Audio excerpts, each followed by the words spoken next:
ఈరోజు నేను మాట్లాడబోయే యానిమే ఒక మంచి స్లైస్ ఆఫ్ లైఫ్ లేదా కామెడీ యానిమే అనొచ్చు.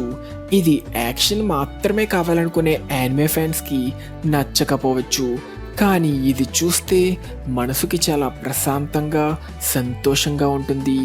ఈ యానిమే పేరు స్పై ఫ్యామిలీ. ఇది ఇప్పటి వరకు 2 సీజన్స్ని కంప్లీట్ చేసుకుంది.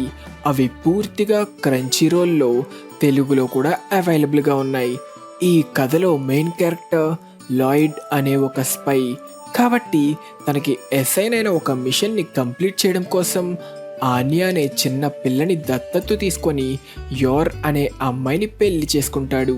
ఇక వీళ్ళు ముగ్గురు కలిసిన తరువాత ఏం జరుగుతుందో తెలుసుకోవాలంటే మీరు ఖచ్చితంగా ఈ యానిమేని చూసేయాల్సిందే. ఆల్రెడీ చూసిన వారెవరైనా ఉంటే వాళ్ళకి యానిమే ఎలా అనిపించిందో కింద కామెంట్ సెక్షన్ లో మెన్షన్ చేయండి.